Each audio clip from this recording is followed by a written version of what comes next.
इन देवताओं के चरणों में समर्पण करने से पाप कर्म नष्ट होने की बात कर रहे थे।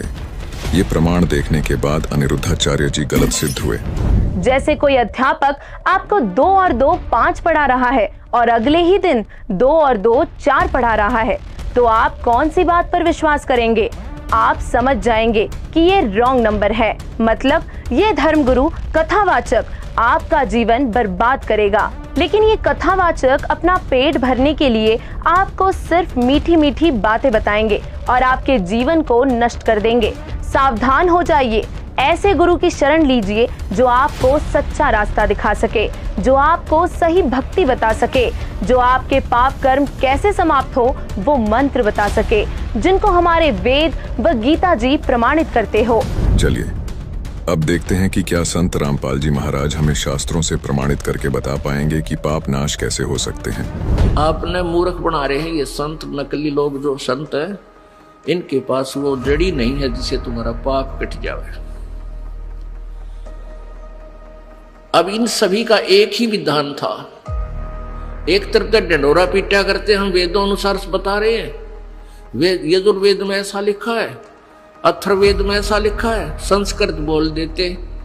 हमारे पास संस्कृत पल्ला पड़ा नहीं थी, तो हमने सोच इसका अनुवाद इसने ठीक कराया होगा, ये ठीक बता रहा होगा, क्योंकि संस्कृत का विद्वान है, सब शास्त्र संस्कृत में भी लिपिबद्ध है।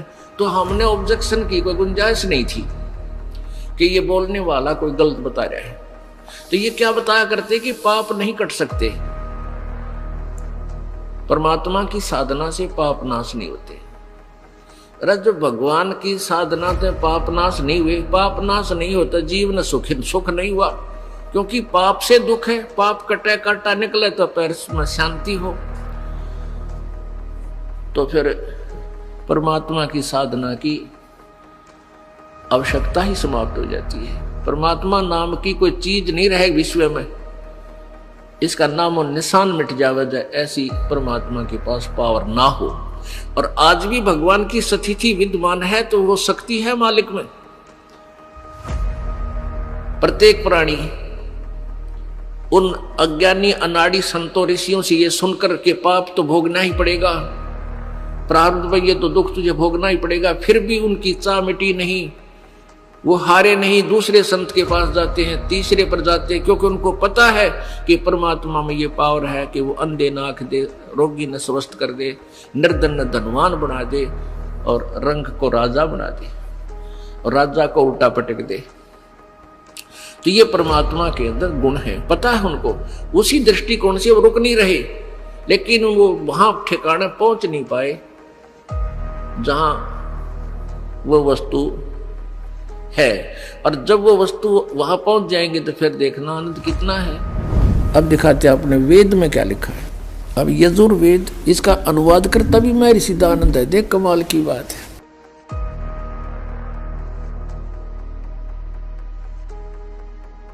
अब ये कहां से प्रकाशित है? प्रकाशक है सर्वदेशी कार्य प्रतिनिधि सभा 2/5 महर्षि सिद्धानंद भवन, रामलीला मैदान, नई दिल्ली से। महर्षि सिद्धानंद सरस्वती द्वारा इसका अनुवाद किया गया। मुद्रक हैं Prince offset printers, 1510, Pataudi house, Daryaganj, नई दिल्ली से।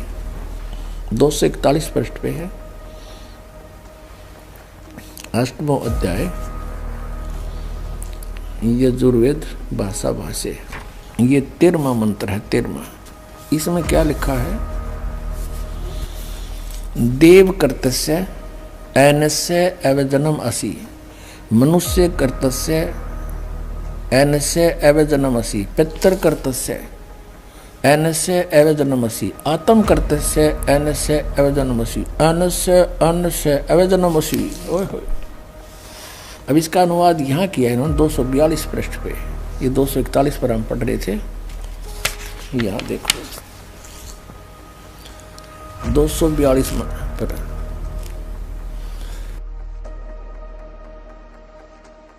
हे सबके उपकार करने वाले मित्र आप, दान देने वाले के ऐनस्य माने अपराध के, ऐनस्य एवजनम माने विनाश करने वाले हो, क्षमा करने वाले हो।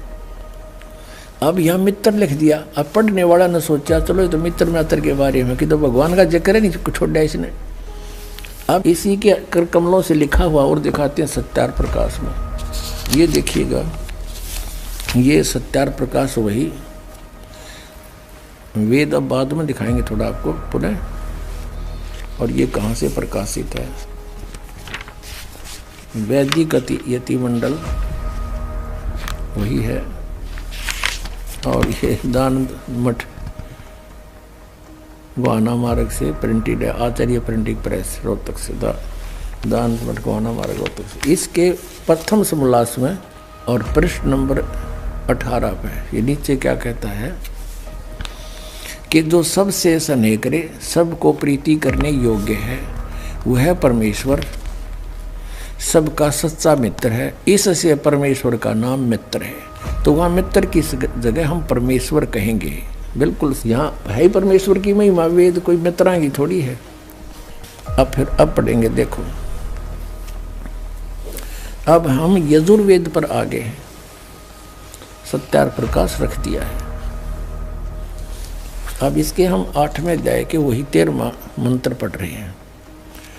हे सब के उपकार करने वाले मित्र यानी परमेश्वर, आप देव कर्तस्य दान देने वाले के, एनस्य माने अपराध के, पाप के, एनस्य माने अपराध को हो चाहे पाप को, इसी के शब्दों में एनस्य माने पाप के, दूर करने वाले हो, नाश करने वाले हो, छुड़वाने वाले हो, क्षमा करने वाले हो, कुछ भी बोले इन शब्दों को।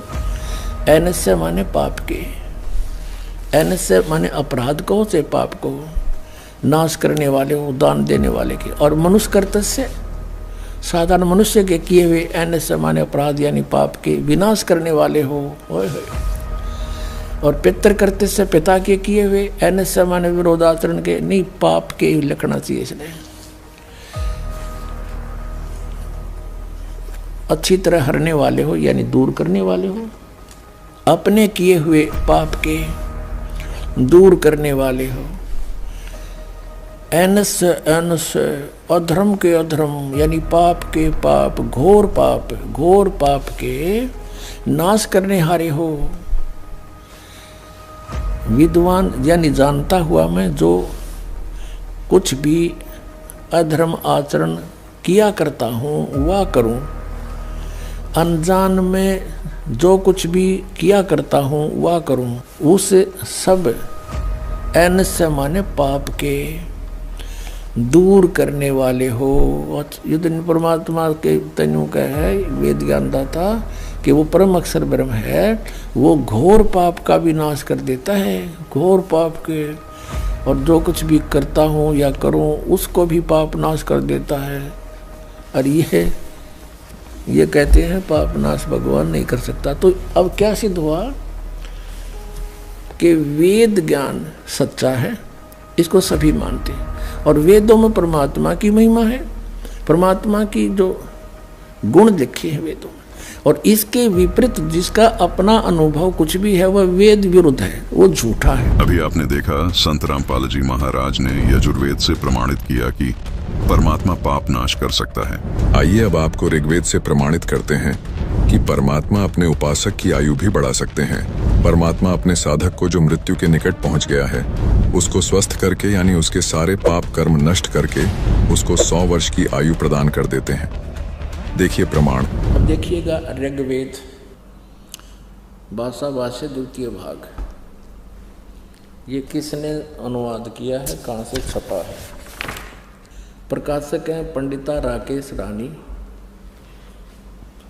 प्रधान कार्यालय वेद मंदिर, महात्मा वेद भिक्षु सेवा आश्रम, लेखराम नगर अब्राहिमपुर, पोस्ट ऑफिस मुखमेलपुर, दिल्ली।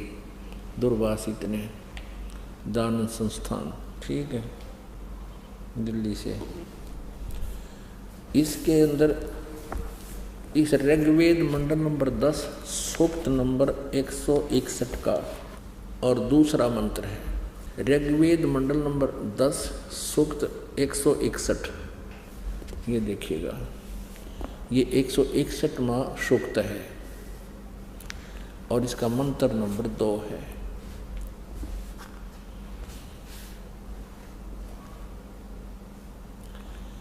यदि किसी रोगी की जीवन शक्ति समाप्त हो, यदि वह सीमा से भी परे हो गया है, यदि वह मृत्यु के सन्निकट चला गया है, तो भी उसे मैं भारी कष्टप्रद रोग के पंजे से मुक्त कराऊं तथा उसे 7 वर्ष के जीवन हेतु 100 वर्ष के जीवन हेतु सत सरदाए, यानी 7 माने 100, शरद माने सर्दी ऋतु, नौकाग्रहण इसने 40 दिवाली खा रखी है। ऐसे ये यानी 7 वर्ष के जीवन हेतु बल संपन्न करूं। भावार्थ, यदि रोगी की जीवन शक्ति समाप्त हो, यानी जीवन खत्म हो गया हो रही है और उसका रोग सीमा को पार कर गया है, तब भी परमात्मा उसे इस कष्टप्रद रोग से मुक्त कर 7 वर्ष यानी 100 वर्ष का जीवन दे सकता है। ठीक है, एक और दिखाते हैं। ऋग्वेद ये छोटे वाला है, मंत्र तो वही है, इनका सिर्फ साइज पुस्तक का अनुवाद करके छोटा बड़ा इन्होंने किया हुआ है। 9-10 मंडल इकट्ठा ही किया है। ये कहाँ से प्रकाशित है? प्रकाशक हैं सार्वदेशिक आर्य प्रतिनिधि सभा, महर्षि दान भवन, रामलीला मैदान, नई दिल्ली। ये इनके फोन और फैक्स नंबर हैं। मुद्रक Prince offset printers 1510 Pataudi house, त्रियागन, नई दिल्ली से। अब इन्होंने यहाँ थोड़ी सी हेरफेर करने की चेष्टा की है, इस अनुवादकर्ता ने गड़बड़ी करने की चेष्टा की। देखिएगा, ऋग्वेद मंडल नंबर 10, सूक्त नंबर 161 और मंत्र नंबर 2। यहाँ देखिए, यदि रोगी नष्ट जीवन शक्ति वाला हो गया है और यदि अथवा सीमा से परे चला गया है, यदि मृत्यु के समीप है, समीप पहुंच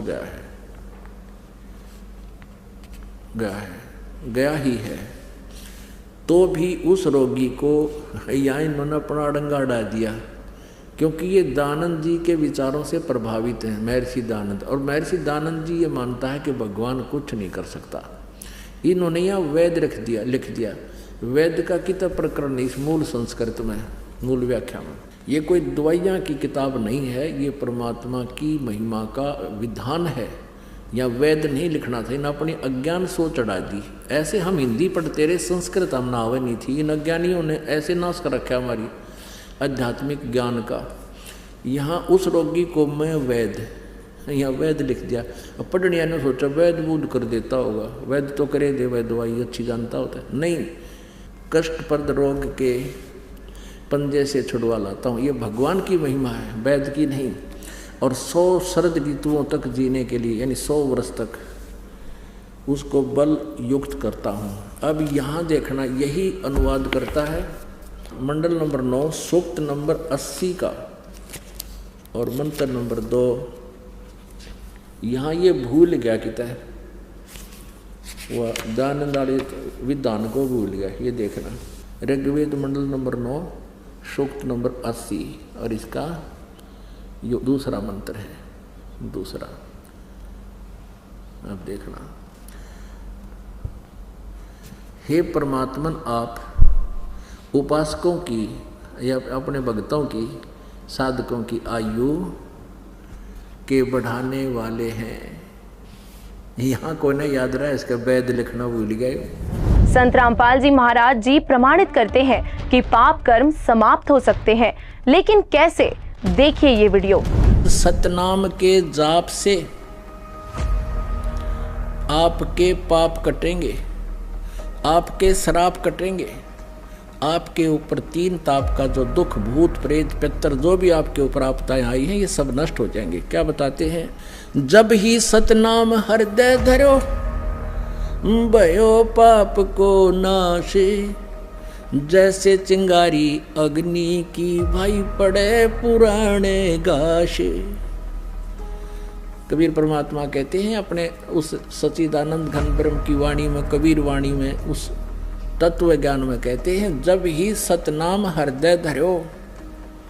हृदय धरण का अर्थ यहाँ पर है कि जब आपको यो नाम मिल गया और आपने सच्चे दिल से इसका जाप शुरू किया, नियमित रहे और मन में किसी प्रकार की कोई विक्षेप आपका उत्पन्न ना हो गुरु, परमात्मा और मंत्र के प्रति, फिर ये आपके हृदय धरा गया।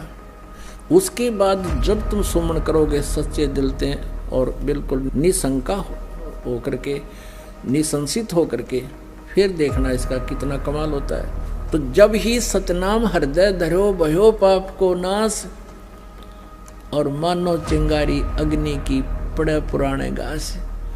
1000 क्विंटल और चाहे 1000 टन सूखा घास अडंगा पड़ा हो कहीं पर, और उसको ढोण लग गया आदमी, कद्दे भी ना उठे ना कितना दरिया जा, एक माचिस की सीख जलाकर चिंगारी ला दे, उसमें सारे नक्सवा करके राख बना दी और चलेगी तेज हवा, इधर उधर बखेर के उसको कति क्लियर कर देंगे। तो यहाँ परमात्मा कहते हैं जब ही सतनाम हृदय धरो भयो पाप को नाशे, जैसे चिंगारी अग्नि की भाई पड़े पुराने घासे।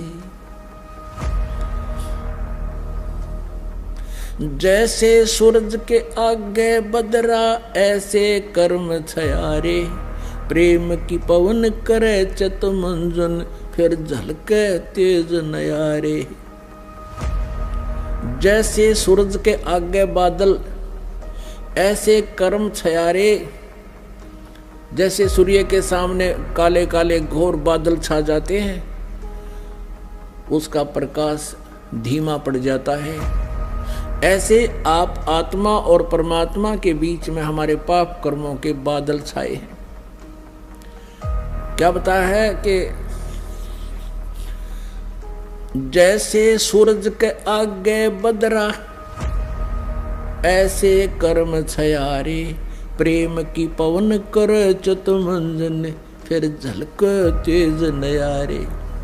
अपना आत्माओं आपने उपदेश भी ले लिया, आप जाप शुरू करो सच्चे दिल से मर्यादा में रहकर। कुछ दिनों के बाद क्या होगा कि इस मंत्र से आपके असंख्य जन्मों के पाप जो संचित भी हैं, संचित भी वर्तमान में जो कर रहे हैं, ये भी समाप्त हो जाएंगे। क्योंकि प्रतिदिन हम जाप करते हैं, जैसे साबुन लगाते हैं कपड़ा साफ हो जाता है, डेली मैला भी होता है, साफ हो जाता है। और पहले के कपड़े मैले रखे हुए भी साफ कर लेंगे, साबुन मिल गया, सारी व्यवस्था मिल गई हमारी।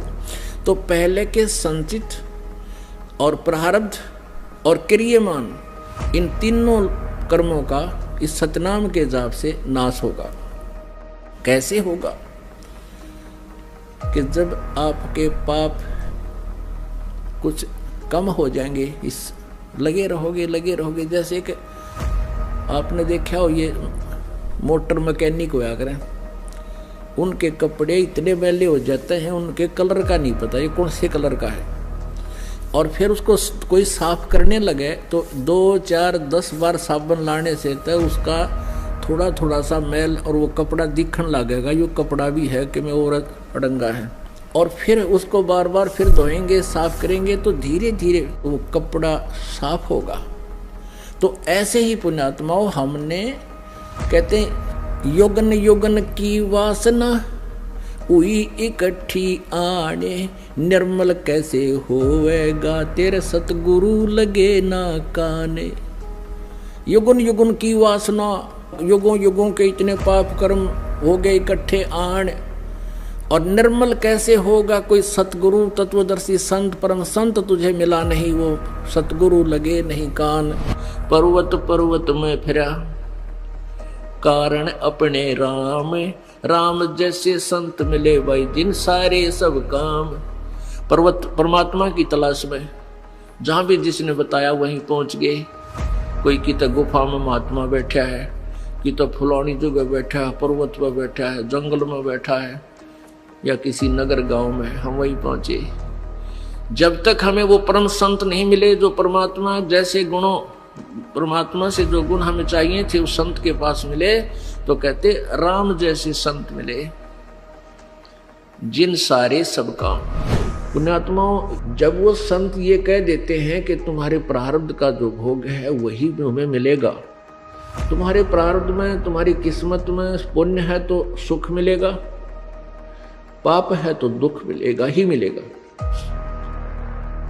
इससे सिद्ध हो जाता है कि उस संत के पास कोई भक्ति मार्ग नहीं है, उसके पास वो दवाई औषधि नहीं है, उस परम शक्ति का उससे योग नहीं है जो हमारे प्रारब्ध के पाप को नाश कर सके, और पाप नाश हुए बिना सुख नहीं हो सकता। ऐसी जो पुण्यात्माएं यहां दुखी होकर आती हैं इस सच्चे दरबार में, कबीर परमात्मा के दरबार में, ये तो पहले आपके प्रारब्ध में जो दुख है वो कष्ट रूपी कांटे को निकाला जाएगा, उस कष्ट रूपी कांटे को निकाल दिया जाएगा, फिर आपकी रुचि बनेगी परमात्मा की साधना करने। संत रामपाल जी महाराज जी दावा करते हैं कि उनकी शरण में आने से भयंकर से भी भयंकर रोग समाप्त हो सकता है, मतलब उनके सभी पाप कर्म नष्ट हो सकते हैं। अब देखते हैं इस बात में कितनी सच्चाई है। संत रामपाल जी महाराज जी से दीक्षा ले ली थी, उसके बाद जब उनका कुछ विद इन मंथ कैंसर में राहत मिली और शरीर में गांठें भी थी उनकी, वो कैंसर की, वो अब खत्म हो गई है। कैंसर घोषित कर दिया डॉक्टर ने। यहाँ संत रामपाल जी महाराज जी ने चरणामृत प्रसाद दिया और आशीर्वाद दिया और भक्ति ज्ञान दिया, मुझे कोई समस्या नहीं है किसी पर। और जो डॉक्टर कैंसर है बताते थे, वही डॉक्टर के मुख से हमने ये सुना भगत जी कि ये चमत्कार कैसे हो गया, ये तो कैंसर था, वो भी 3रा स्टेज का।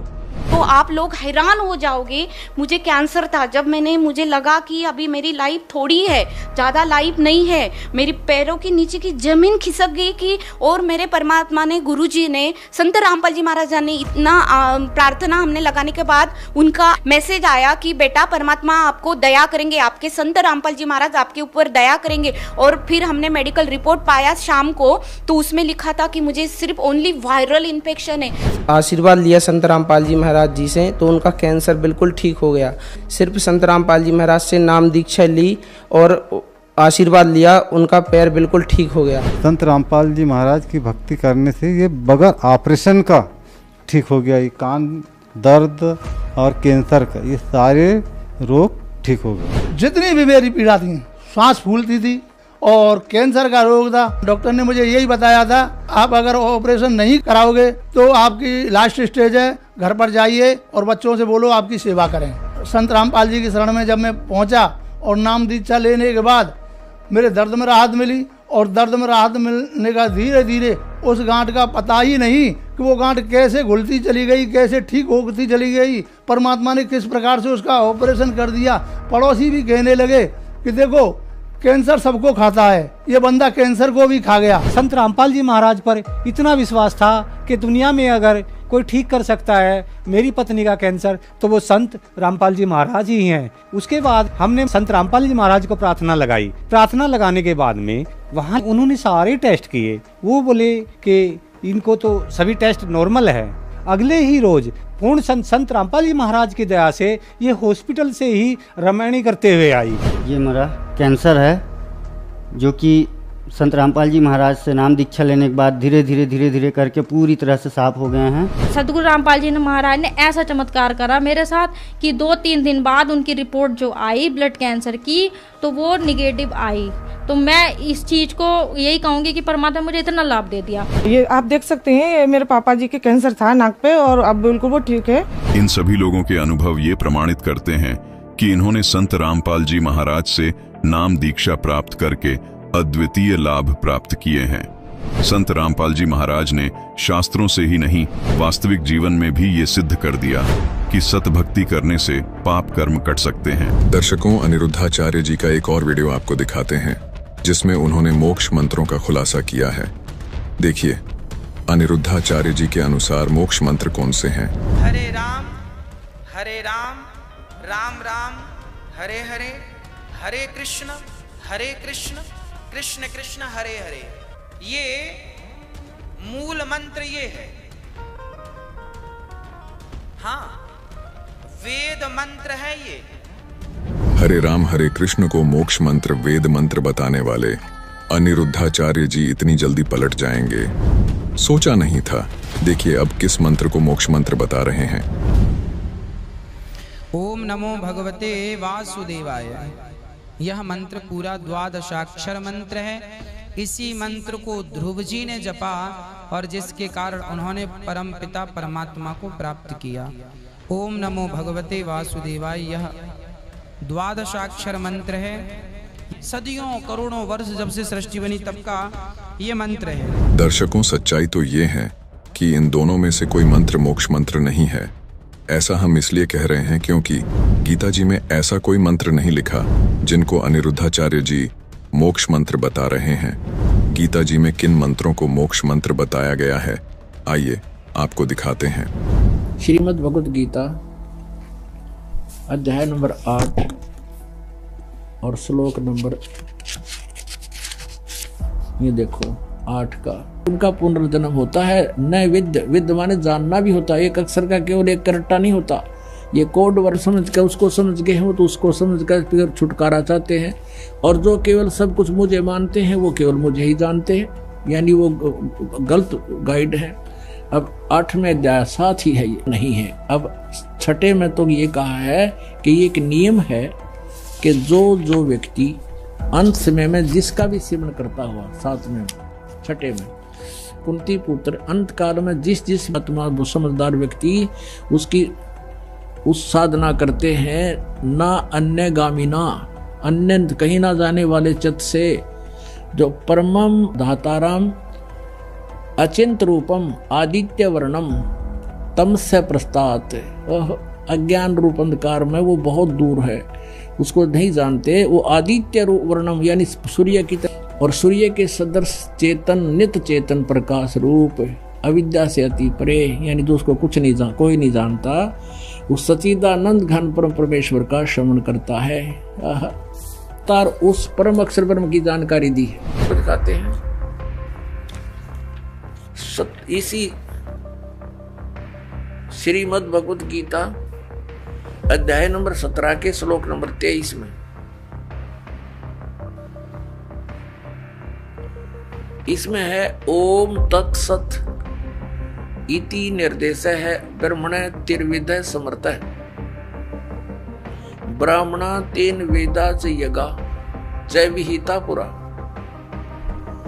ओम ओम तत् तत् सत सत इति माने यह है, ऐसे यह है। तिर्विध माने 3 प्रकार का, ब्रह्मण मुख्य, ब्रह्मण सच्चिदानंद घन ब्रह्म का, ब्रह्मण माने सच्चिदानंद घन ब्रह्म, ये यहाँ बिल्कुल सही इन्होंने अनुवाद किया है। अपने आत्मा इस गीता जी अध्याय नंबर 17 के श्लोक नंबर 23 में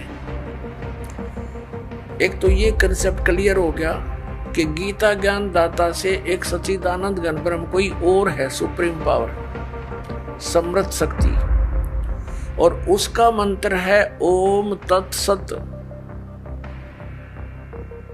ये 3 मंत्र का है। तो दर्शकों, संत रामपाल जी महाराज ने शास्त्रों से ये प्रमाणित कर दिया कि असली वेद मंत्र राधे राधे नहीं है, बल्कि गीता ज्ञान दाता का केवल एक ओम मंत्र है, जो केवल ब्रह्मलोक तक की भक्ति है। और पूर्ण मोक्ष के मंत्र गीता जी के अनुसार ओम तत् सत है, जो कि सांकेतिक है, जिसको पूर्ण संत से प्राप्त करके भक्ति करने से लाभ व मोक्ष मिलेगा। संत रामपाल जी महाराज ने यह भी सिद्ध किया कि परमात्मा पाप कर्म का नाश कर सकता है। साथ ही साथ संत रामपाल जी महाराज ने यह भी सिद्ध कर दिया कि ब्रह्मा विष्णु महेश नाशवान है। ये प्रमाण देखने के बाद तो एक बात साफ हो जाती है, वर्तमान में सही भक्ति केवल संत रामपाल जी महाराज ही बता रहे हैं। श्रद्धालुओं से निवेदन है कि सच्चे सनातनी संत रामपाल जी महाराज से नाम दीक्षा लीजिए और अपना कल्याण करवाइए।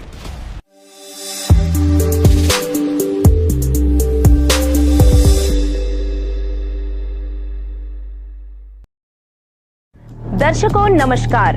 हिंदुस्तान में आए दिन कोई ना कोई धर्मगुरु आपको आध्यात्म के नाम पर कुछ ना कुछ नया बताते हुए मिल जाएगा, ताकि श्रोताओं को अपनी ओर आकर्षित कर सके।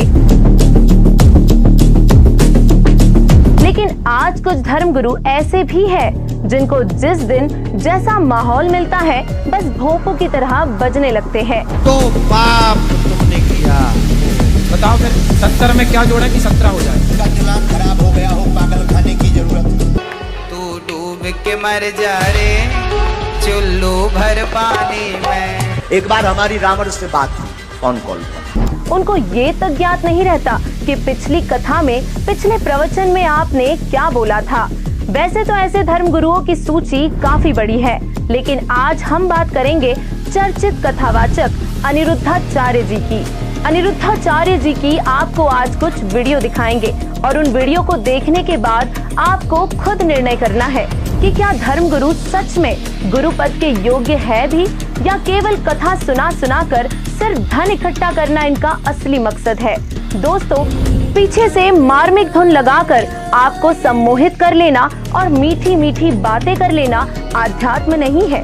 ये काम तो इनसे बेहतर कोई एक्टर भी कर सकता है। कृष्ण गोविंद हरे मेरे उठे विरह में पीड़ सखी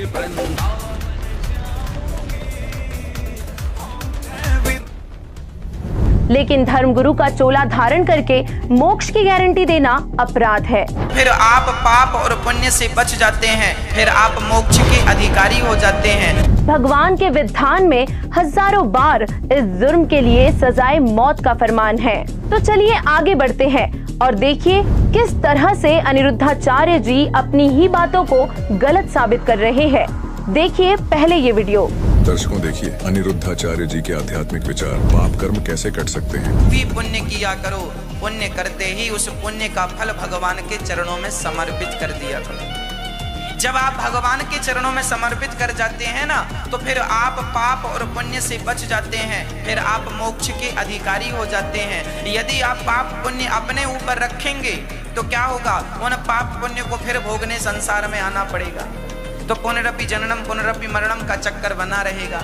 इसीलिए जो भी करो तुदीयम वस्तु गोविंद तुभ्यमेव समर्पयते। हे नाथ, मैंने आज जो भी पुण्य किया सारा पुण्य मैं आपके श्री चरणों में समर्पित कर रहा हूँ। इसलिए तो हम कहा करते हैं कि आप सब कुछ अर्थात अपने आप को भी भगवान के हवाले कर दो। दोस्तों, अनिरुद्धाचार्य जी ने एक बहुत ही महत्वपूर्ण विषय पर अपने विचार रखे और बताया कि यदि आप भगवान श्री कृष्ण जी के चरणों में समर्पित हो जाए अथवा अपने आप को सरेंडर कर दे तो आपको पाप कर्म नहीं भोगने पड़ेंगे, क्योंकि जो भगवान श्री कृष्ण जी की शरण में आ जाता है वो पाप मुक्त हो जाता है। लेकिन अब जो आपको वीडियो दिखाने जा रहे हैं उसमें आप अनिरुद्धाचार्य जी के ज्ञान और विवेक दोनों को ही गहराई से माप पाएंगे। पहले ये वीडियो देखिएगा। प्रत्येक व्यक्ति अपने किए कर्मों का फल भोगता है, यहाँ तक कि राम जी को भी अपने कर्मों के कारण राम बन के आना पड़ा। कर्मों के कारण राम बन के आना पड़ा। कर्मों के कारण राम बन के आना पड़ा। तो देखा आपने, कथावाचक अनिरुद्धाचार्य जिन भगवानों के चरणों में समर्पण करने से पाप कर्म समाप्त होने की बात कर रहे थे, अब उन्हीं भगवानों को खुद अपने द्वारा किए कर्म भोगने की कथा सुना रहे हैं। सीता के पीछे घूमना पड़ा। सीता सीता नारद जी ने श्राप दिया था, उस श्राप के कारण राम जी को आना पड़ा और सीता की खोज करनी पड़ी और हनुमान जी का भी सहारा लेना पड़ा, क्योंकि श्राप था। सीता माँ को भी वनवास हुआ इसलिए कि उनको भी श्राप था। एक तोती ने श्राप दिया। पद्म पुराण में कथा है कि सीता जी ने एक तोती को पिंजरे में बंद कर लिया तो तोती तड़प तड़प के मर गई। चूंकि वो गर्भवती थी, कहा था छोड़ दो। सीता जी ने कहा तुम अच्छी कथा सुनाती हो, सुनाती रहो। तड़प तड़प के मर गई। तोती ने श्राप दे दिया, बद्दुआएं कि जाओ, जैसे हमारी पत्नी को गर्भ अवस्था में आपने हमसे दूर किया, जब आप गर्भवती होंगी तो आपके पति दूर कर देंगे। ये घटना पद्म पुराण में लिखी है। तो सीता जी को भी कर्मों का फल भोगना पड़ा, जो पिछला किया था आज मिल गया। तो कुछ कर्म ऐसे होते हैं जो आज के आज ही हमें मिल जाते हैं हाथों हाथ, कुछ पिछले जन्म का आज, आज का कल। अब आप कहेंगे तो ये चक्कर चलता रहेगा। हाँ, तो देखा आपने, पहली वीडियो में बोल रहे थे कि यदि भगवान श्री कृष्ण जी को अगर आप अपने आप को समर्पित कर देंगे तो पाप नहीं लगेंगे। भी पुण्य किया करो, पुण्य करते ही उस पुण्य का फल भगवान के चरणों में समर्पित कर दिया करो। जब आप भगवान के चरणों में समर्पित कर जाते हैं ना, तो फिर आप पाप और पुण्य से बच जाते हैं। और अब इस वीडियो में बोल रहे हैं कि भगवान राम, जो कि खुद भगवान श्री कृष्ण जी के अवतार थे, उनको भी अपने किए का कर्म भोगना पड़ा। सीता माता को भी अपने किए का कर्म भोगना पड़ा। यहाँ तक कि भगवान श्री कृष्ण जी को भी अपने किए का कर्म भोगना पड़ा था। राम जी को भी अपने कर्मों के कारण राम बन के आना पड़ा, सीता के पीछे घूमना पड़ा। सीता माँ को भी वनवास हुआ, इसलिए कि उनको भी श्राप था। थोड़ा विचार कीजिए दर्शकों, जिन भगवानों की भक्ति ये कथावाचक कर और करवा रहे हैं, उन भगवानों को ही अपना प्रारब्ध कर्म भोगना पड़ा। और उन भगवानों की भक्ति से जीव के पाप कर्म कैसे समाप्त हो सकते हैं? दर्शकों, सवाल बेहद गंभीर है। जिन भगवानों को खुद अपने किए का कर्म भोगना पड़ा, वो आम साधक के पाप कर्मों का नाश कैसे कर सकते हैं? अनिरुद्धाचार्य जैसे कथावाचक आपके जीवन के साथ खिलवाड़ कर रहे हैं। अब सवाल ये है कि क्या पाप कर्म नाश नहीं हो सकते? यदि पाप कर्म नाश नहीं हो सकते तो फिर भक्ति करने का क्या लाभ है? अगर पाप कर्म नाश हो सकते हैं तो किस भगवान की शरण में जाने से होंगे? इन तमाम धर्म गुरुओं की भीड़ में क्या कोई भी धर्म गुरु, कोई भी संत ऐसा नहीं जो इन सवालों के जवाब दे सके? हमारी टीम ने हर TV channel, social media platform को बड़ी बारीकी से खंगाला और इन तमाम सवालों के जवाब खोजने में सफल रहे। हैरानी की बात है कि इन सभी सवालों के जवाब एक ऐसे महान संत ने दिए जिनको इन तमाम नकली धर्म गुरुओं ने बदनाम करने की लाख कोशिशें की, लेकिन उन सब आरोपों के जवाब आज उनके अचूक ज्ञान, सटीक प्रमाणों के जरिए दिए जाएंगे। आइए सबसे पहले तो ये जान लेते हैं, जिन देवताओं के चरणों में पाप और पुण्य समर्पित करने की बात अनिरुद्धाचार्य जी ने की है, क्या वो पूर्ण परमात्मा है भी या नहीं? क्या उन भगवानों की जन्म मृत्यु होती है? ब्रह्मा विष्णु महेश की उन्हीं की जीवनी में क्या सतीथि है, देखिएगा। श्री मद देवी भागवत यानी देवी पुराण, गीता प्रेस गोरखपुर से प्रकाशित, संपादक हनुमान प्रसाद पोदार चिमनलाल गोस्वामी, और ये यहाँ से प्रकाशित है 123 पृष्ठ पे। तीसरा स्कंद। भगवान विष्णु अपनी माता दुर्गा की, देवी की स्तुति करते हुए कह रहे हैं, तुम शुद्ध स्वरूपा हो, ये सारा संसार तुम ही से उद्भासित हो रहा है। मैं ब्रह्मा और शंकर, हम सभी तुम्हारी कृपा से विद्यमान हैं। हमारा आविर्भाव यानी जन्म और तिरोभाव माने मृत्यु हुआ करता है। हमारा तो जन्म और मृत्यु हुआ करता है, केवल तुम ही नित्य हो, जगत जननी हो, प्रकृति और सनातनी देवी हो। भगवान शंकर बोले, देवी यदि महाभाग विष्णु तुम्ही से प्रकट हुए हैं तो उनके बाद उत्पन्न होने वाले ब्रह्मा भी तुम्हारे बालक हुए। फिर मैं तमोगुणी लीला करने वाला शंकर क्या तुम्हारी संतान नहीं हुआ? अर्थात मुझे भी उत्पन्न करने वाली तुम ही हो। शिवे, संपूर्ण संसार की सृष्टि करने में तुम बड़ी चतुर हो। इस संसार की सृष्टि, सतीथि और संहार में तुम्हारे गुण सदा समर्थ है। उन्हीं तीनों गुणों से उत्पन्न हम ब्रह्मा, विष्णु एवं शंकर नियमानुसार कार्य में तत्पर रहते हैं। अब इसे यह भी सिद्ध हो गया, तीनों गुणों से उत्पन्न रजगुण ब्रह्मा, सतगुण विष्णु, तमगुण शंकर केवल नियमित कार्य में तत्पर रहते हैं। तो दर्शकों, देखा आपने, संत रामपाल जी महाराज ने देवी भागवत से प्रमाणित किया कि ब्रह्मा, विष्णु, महेश अविनाशी परमात्मा नहीं है, उनकी जन्म और मृत्यु होती है। जबकि अनिरुद्धाचार्य जी इन देवताओं के चरणों में समर्पण करने से पाप कर्म नष्ट होने की बात कर रहे थे। ये प्रमाण देखने के बाद अनिरुद्धाचार्य जी गलत सिद्ध हुए। जैसे कोई अध्यापक आपको 2 और 2 5 पढ़ा रहा है और अगले ही दिन 2 और 2 4 पढ़ा रहा है, तो आप कौन सी बात पर विश्वास करेंगे? आप समझ जाएंगे कि ये रॉन्ग नंबर है। मतलब ये धर्मगुरु कथावाचक आपका जीवन बर्बाद करेगा। लेकिन ये कथावाचक अपना पेट भरने के लिए आपको सिर्फ मीठी मीठी बातें बताएंगे और आपके जीवन को नष्ट कर देंगे। सावधान हो जाइए, ऐसे गुरु की शरण लीजिए जो आपको सच्चा रास्ता दिखा सके, जो आपको सही भक्ति बता सके, जो आपके पाप कर्म कैसे समाप्त हो वो मंत्र बता सके, जिनको हमारे वेद व गीता जी प्रमाणित करते हो। चलिए अब देखते हैं कि क्या संत रामपाल जी महाराज हमें शास्त्रों से प्रमाणित करके बता पाएंगे कि पाप नाश कैसे हो सकते हैं। आपने मूर्ख बना रहे हैं ये संत, नकली लोग जो संत है, इनके पास वो जड़ी नहीं है जिससे तुम्हारा पाप कट जाए। अब इन सभी का एक ही विधान था। एक तरफ का डंडोरा पीटा करते हम वेदों अनुसार बता रहे हैं, वेद यजुर्वेद में ऐसा लिखा है, अथर्ववेद में ऐसा लिखा है, संस्कृत